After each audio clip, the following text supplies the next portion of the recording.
Welcome to Tabletop Battle Adventures,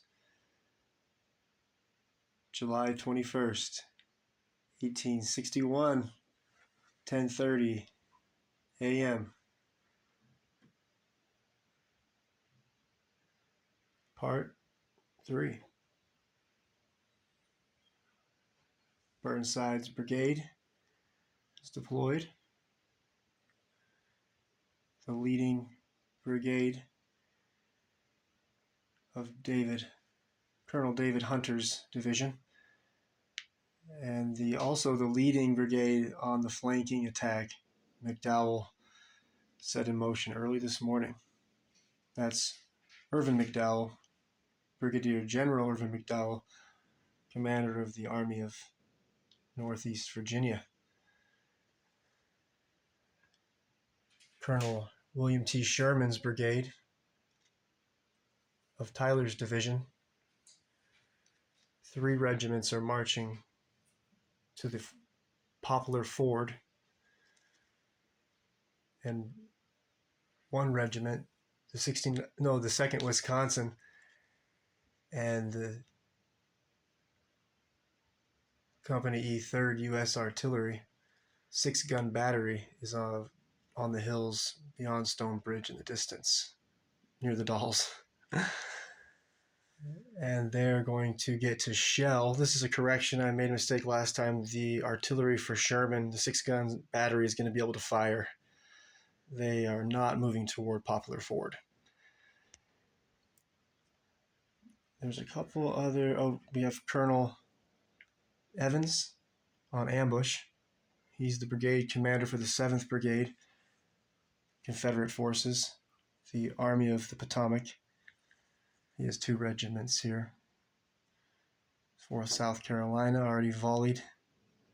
Killed 1 man, wounded 2. The 1st Louisiana Special Battalion is still hidden, has not fired yet. And the Lieutenant Davidson, commanding 2nd Section Lynchburg Artillery, he's on ambush, but his 12-pound howitzer already fired a canister round and missed. His other cannon is limbered up and following the guide, center screen from headquarters guide, who's going to be leading that howitzer. The guide provides an extra order dice to himself. He can use his order dice for himself or use it for another unit, allowing the unit to move further. This is a squadron of the 30th Virginia Cavalry, led by Captain Alexander, and another squadron of cavalry led by Captain Terry, 30th Virginia. And then the rest of the 30th Virginia, led by Colonel Radford, is coming from further down the defensive line to reinforce. Up here on the hill, Captain Porter Alexander, General Beauregard's chief signal operator.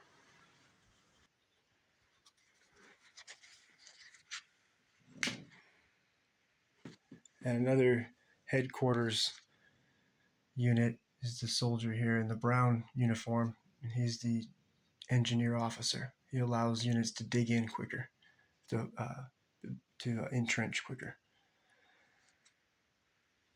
And then over here defending Stone Bridge, Colonel Evans left a few companies of the 4th South Carolina led by a captain, and a few companies from the 1st Louisiana led by a captain. And then last time I made a mistake. We're going to allow the colonel of the 4th South Carolina to fire his 2 pistol rounds. I forgot to let him do that last time, so he's going to get 2 shots, just like the rest of them did. Let's check the range. I am using a rule set I wrote over the last year and a half or so, and just to show the weapons chart here. So you've got your revolver, 18-inch range, 2 shots, capacity 6 shots before you have to reload. All right, let's let the man shoot his pistol or his revolver. He's right there. That's Colonel Sloan. When he fired, the 2nd Rhode Island was not down yet, so it would be hitting on 3s In long range 4s, hardcover 6s. Hardcover because of shooting through so much woods, and then double soft cover being the woods and the rail fence. So he's going to be needing 6s, 2 shots. As I mentioned, Sherman, Colonel Sherman, brigade commander, and his 3 New York regiments, the 13th New York, 69th New York, 79th New York, will be arriving at the ford, which is going to be from this corner deployment point to just under the rolling where the road is here. Besides Sherman's 6-gun battery, the Union has a special rule: firepower. Good time to go over the special rules for the Union force. Manpower: when a unit has a soldier killed, roll a d6 for each soldier killed. On a roll of a 6, the soldier is not killed. Extra ammo: when a unit fires last round of ammunition, roll a d2. The unit gains result of the roll in extra ammo, only once per unit per battle. Firepower superiority: place 1 extra order dice in the dice bag. This order dice is for an off-table unit. Depending on scenario, this unit may be gunboat, mortar, artillery, heavy, or field, etc. This unit may only fire indirectly. See weapon special rule. This unit may be placed on ambush, awaiting signal officer's orders. Special rules for the rebels. Rebel yell: when a unit is ordered to charge, orders test is taken at 10 morale, and D2 stress markers are removed. Camouflage: this unit remains hidden until enemy moves within 6 inches or less. That's if they're wearing rebel colors. If they're wearing blue, like this battle, a few of the rebel regiments are wearing Yankee clothes. Just cause: morale tests are taken at 10 morale, and D2 stress markers are removed. So for right now, firepower superiority, that's going to be the extra cannon or field artillery piece is going to be a 20-pound Parrott rifle, which I believe is Lieutenant Haynes commanding. And I'm commanding the rebel forces, and I'm running another rule set I made, which is for solo play. This is a chart you roll on for the Union forces, so you're playing the dice gods or chance.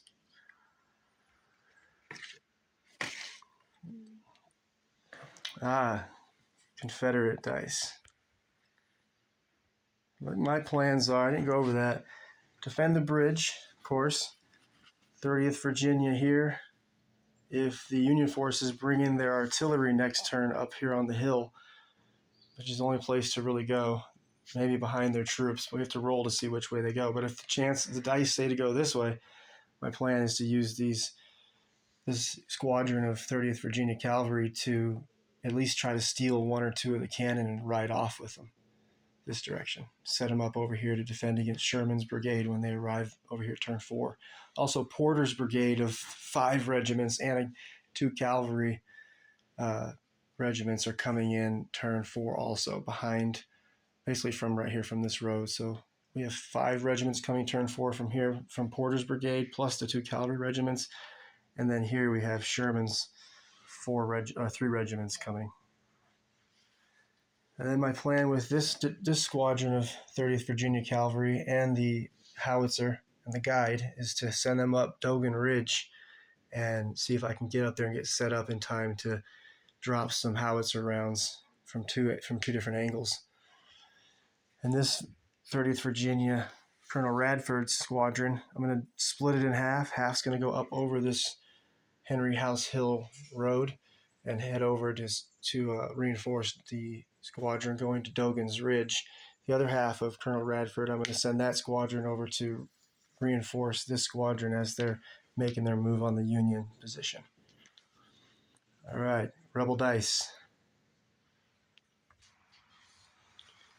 Captain Reese, headquarters guide, will receive an advance order, and he is able to pull along with him 1 unit on the advance. That does not count for the unit that's advancing's order dice. And he's going to pull the number 11 gun from Lieutenant Davidson's 2nd Section Lynchburg Artillery and have them advance forward with them. And here's the movement page I'm looking at. Artillery on the advance, 9 inches, as long as they have 6 horses, and artillery on the run, 12 inches with 6 horses, pulling the gun and limber. Nice execution, except better be somewhere else at the start of next turn. Okay, the sergeant, or rather, I'm gonna now give. Okay, so the guide pulled him forward on an advance, and now he's also, the guy's rank is lieutenant. I'm going to give out 1 order dice. So he pulled over the unit on the advance. Now he's going to order them with his being a lieutenant. So this is not, so basically the guide's valuable because he can pull you with him on the advance or run. So now he's going to order them to advance, but what they're going to do is, this is a howitzer and it's a light weapon, or it's a field artillery piece, but you're able to pack it on your horses. So he's going to order them to advance, and they're going to pack the howitzer and ammunition. Oh, you know what? No, because this is not impassable. This is supposed to represent a gradual hill, so we'll just advance them forward as much as we can. On second thought, let's pack it on their backs, because the road's over here, so let's make them pack it on the horses' backs. I did research, by the way, and it really did pack the weapons on their backs. I think they still pulled the limber through the woods, though. But anywhere the mules or horses could go, they could carry the howitzer, because they could take it apart into 2 or 3 pieces. All right. Number 11 gun and crew have loaded the howitzer and the ammo on their 6 horses. By the way, I only had enough to have 3 horses per limber and cannon. So the white D6 that's number 3 represents the missing 3 horses. Next turn, they'll be able to advance up onto Dogan Ridge. I better figure out how to get out of line of sight before next turn. I reviewed the rules that, yes, I wrote, but yet it's taking me time to learn them. And the lieutenant actually has 2 order dice. So I will use the 2nd order dice to... Okay, the lieutenant headquarters guide can give 2 order dice. So what he's going to do is he's going to give a 2nd order dice. Each unit can receive 2 order dice. Only 1 fire per turn. There's a sergeant who received the advance order to pack the gun and ammo on the horses, and there's a corporal. We're going to put the corporal on an advance order, and the way the lieutenant pulls a new order dice that doesn't come from the bag is each Army, Union, and Confederate have reserve order dice, 10 each to start the battle. The rebels have I've already used one of the reserve order dice for the rebels. Here I put a sergeant from the 4th South Carolina, Company A, on ambush so he can order 4th South Carolina to reload. So the rebels have 9 reserve order dice left. I'm going to pull another and assign it to the corporal of artillery piece, the 12-pound howitzer, artillery piece number 11. There's the headquarters guide special rule. This unit consists of a single single order dice. It has a scout special rule. He may operate alone or be attached to any unit. When attached to a unit, he retains his own order dice. However, his order dice receive controls unit he is attached to, even if unit has already received number of order dice allowed, except no unit may receive 2 fire orders in a single turn. The guide's rank is lieutenant. Advance onto Dogan Ridge. You're in trouble, Yankees. We did warn him and tell him not to come into Virginia.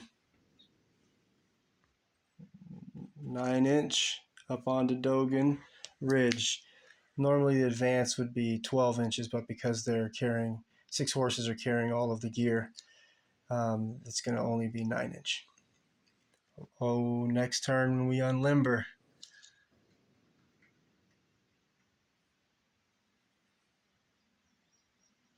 going to be an amazing position if I can hold it long enough for B and Bartow and Wade Hampton and Jackson, Beauregard, Johnston to come reinforce us. We might have to fall back, though, to Henry House Hill.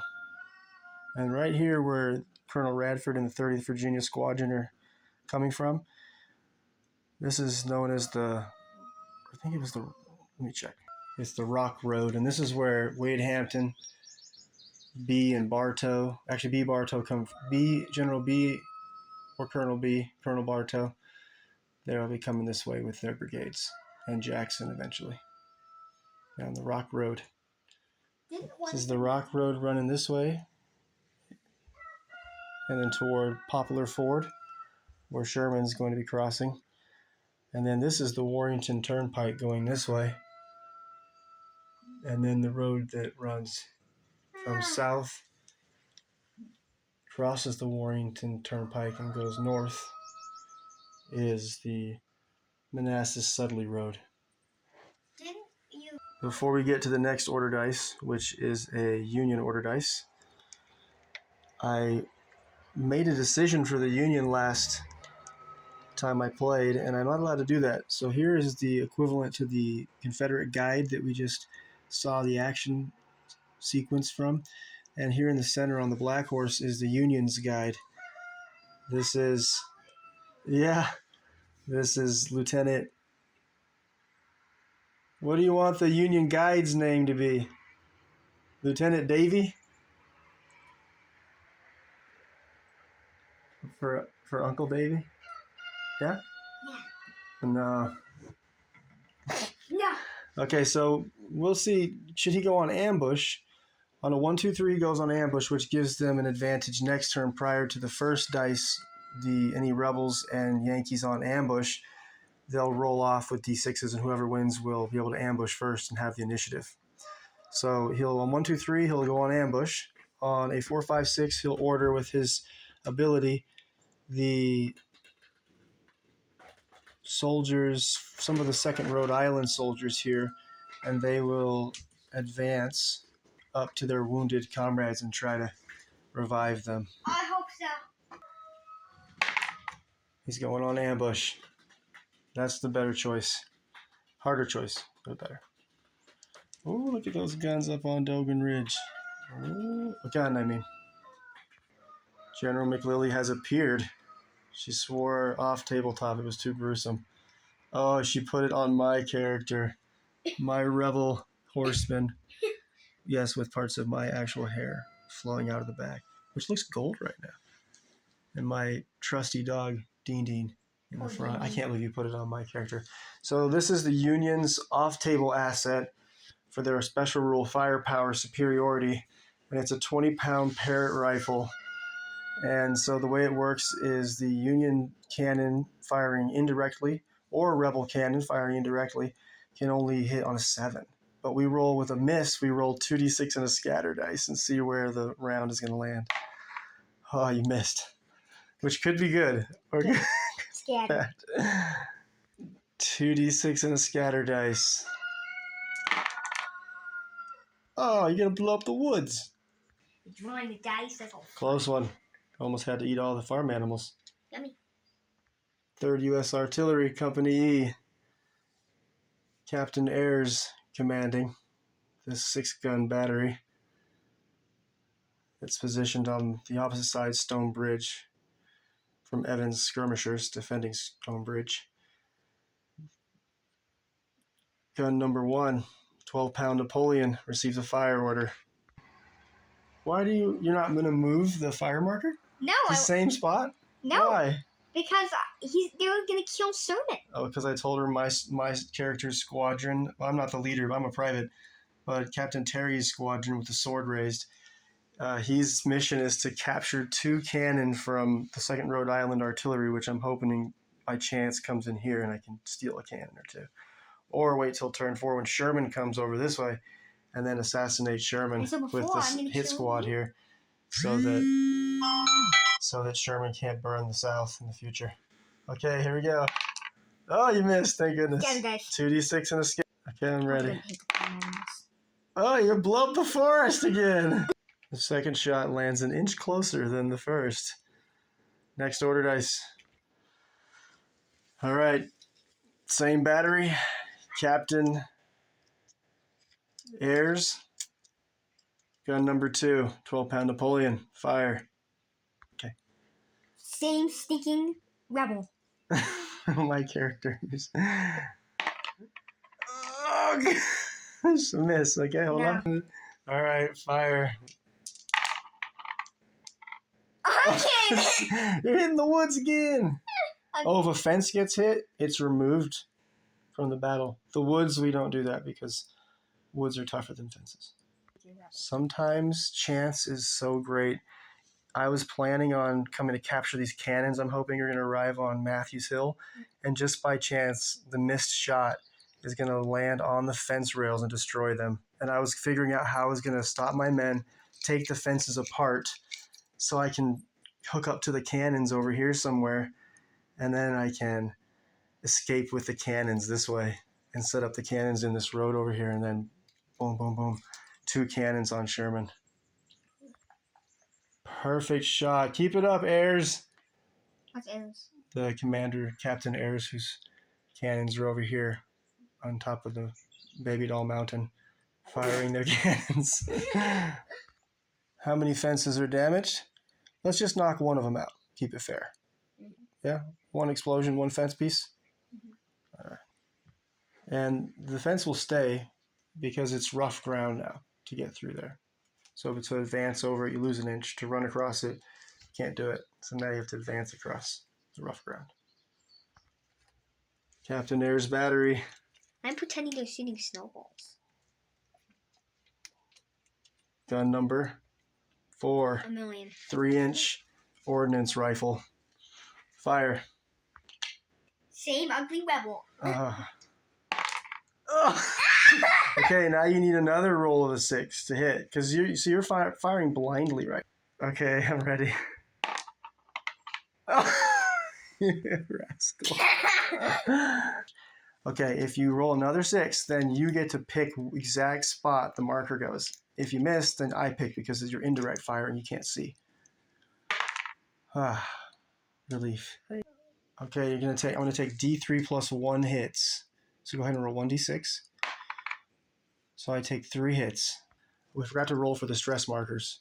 So roll 1d6. I take 1 stress marker. It was a D3 stress marker. Okay, now roll 3d6, and he's gone on anything. If you roll 3 1s, he survives.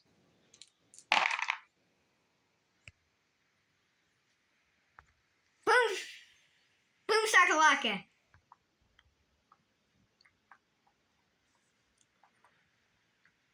One was bound to hit. He only took 1 stress marker. I can tell you about it. And the horse was also killed. So if it had not been, then somebody else could have used it. They could have drugged the horse along with them and used it. But since there was one rolled and 2 5s, I think it was. All right, they continue on their mission to steal cannons. We are going to end it there for the day. Thank you, guys, for listening today. Yeah, that was good. And you still have 3 more cannons to fire indirectly. Now I do have to, for each shot fired, that shell fire, I'm gonna write down in the book that they used up one of their rounds. But on turn 12, there'll be ammunition wagons arriving for Union and Rebel forces. About 3 more days, we'll get back to the action. I can't look at the dead Yankees. The view's way better over here. We'll record from this way next time. But it's too late to do that now. Poor Yankee got killed last night. 3 more cannons. Are you going to aim at the same group still? Yep. Oh, devastating. I want to destroy that whole group. Oh, well, they are Sherman's assassins. Even if I get nothing else. Shouldn't have told you. You're using your intelligence. So you told me you weren't going to play, and then I told you what I was going to do, and now you're getting me. Is that the... Yeah, that's the game. I better listen to the Art of War a few more times.